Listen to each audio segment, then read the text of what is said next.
자, 오늘 아주 흥미로운 보고서를 하나 가져왔습니다. 한 애널리스트가 SK 하이닉스에 대해 목표가 42만 원을 제시했는데요. 과연 어떤 근거로 이런 과감한 베팅을 했는지 지금부터 속속들이 파헤쳐 보겠습니다. 자, 화면에 보이는 이 숫자 20.9%. 이게 뭘까요? 오늘 이야기의 가장 중요한 단서가 바로 이 숫자 안에 숨어 있습니다. 네, 바로 이겁니다. 한 애널리스트가 분석한 SK 하이닉스의 잠재적 주가 상승률이에요. 지금보다 20% 이상 더 오를 수 있다는 거죠. 정말 엄청난 가능성 아닌가요? 보고서의 결론은 아주 명확합니다. SK 하이닉스 매수, 목표 주가는 42만 원. 자, 그럼 지금부터가 진짜 시작이죠. 도대체 왜? 어떤 근거로 이런 결론이 나왔을까요? 네, 맞습니다. 이 대담한 예측 뒤에는 과연 어떤 논리가 숨어 있는 걸까요? 지금부터 그 속사정을 하나씩 아주 자세하게 들여다보겠습니다.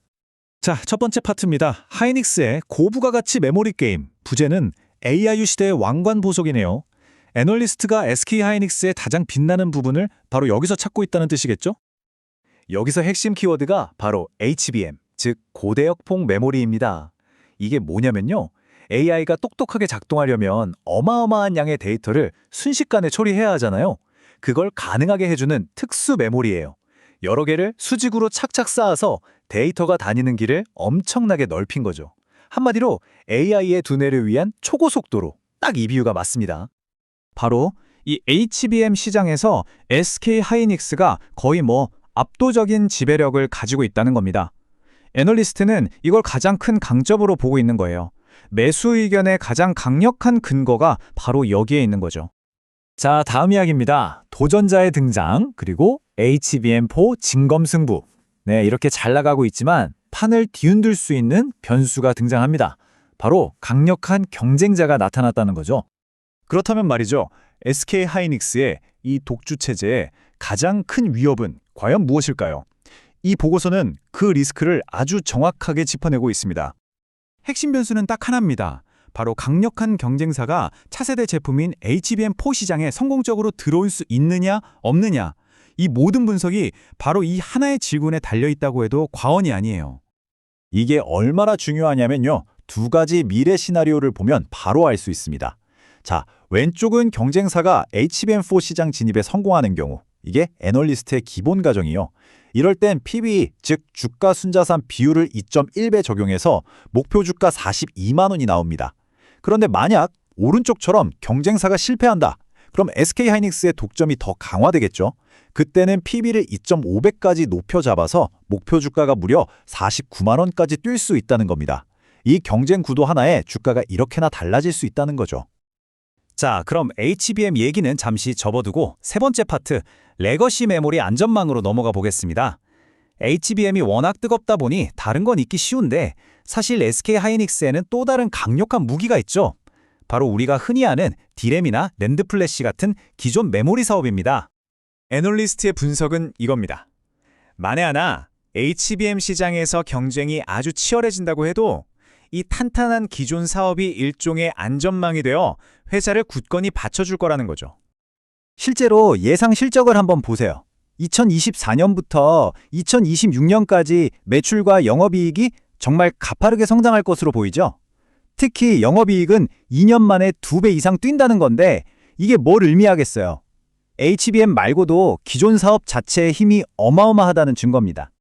이 그래프를 보시면 더 확실하게 와닿으실 겁니다. 2023년 23조 5천억 원이던 영업이익이 2년 뒤에는 거의 50조 원에 가까운 49조 2천억 원까지 늘어날 거란 전망이에요. 와, 정말 대단하죠? 그러니까 HBM이라는 새로운 성장 엔진에다가 원래부터 튼튼했던 이 코어 사업이 더해지면서 회사의 가치가 폭발적으로 커질 수 있다는 겁니다. 자, 그럼 이제 제일 궁금하실 부분이죠. 도대체 42만 원이라는 목표 주가는 어떻게 나온 걸까? 애널리스트의 계산법을 한번 따라가 보겠습니다. 그 계산을 이해하려면 먼저 PB 비율이라는 개념을 알아야 해요. 주가 순자산 비율인데 복잡하게 생각할 것 없이 그냥 시장이 이 회사의 미래를 얼마나 좋게 보는가를 나타내는 숫자라고 생각하시면 편합니다.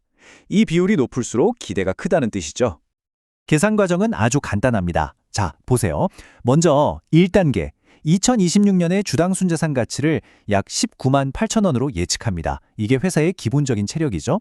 2단계, 여기에 PB 배수를 곱해줄 차례인데 애널리스트는 HBM 시장의 엄청난 기회와 동시에 경쟁 리스크도 있으니 딱 중간 지점인 2.1배를 선택했습니다. 합리적이죠? 그리고 마지막 3단계, 이 두 숫자를 곱하면 바로 목표 주가 42만 원이 나오는 겁니다. 아주 명쾌하죠? 자, 그럼 지금까지의 내용을 한 번에 정리해 볼까요?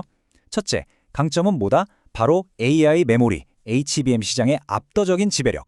둘째, 튼튼한 기존 메모리 사업이 안전망 역할을 해준다. 셋째, 하지만 경쟁사가 차세대 HBM 시장에 뛰어드는 게 가장 큰 리스크다. 그래서 나온 최종 결론이 바로 기회와 리스크의 균형을 맞춘 목표 주가 42만 원. 이렇게 정리할 수 있겠습니다. 물론 회사 내부적인 요인 말고 외부 변수도 있습니다. 이 보고서가 짚은 건 바로 관세 문제인데요.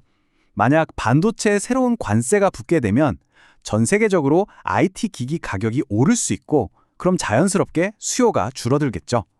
이건 SK하이닉스가 컨트롤할 수 없는 외부 리스크라고 할 수 있습니다. 오늘 분석을 마무리하면서 여러분께 이런 질문을 한번 던져보고 싶네요.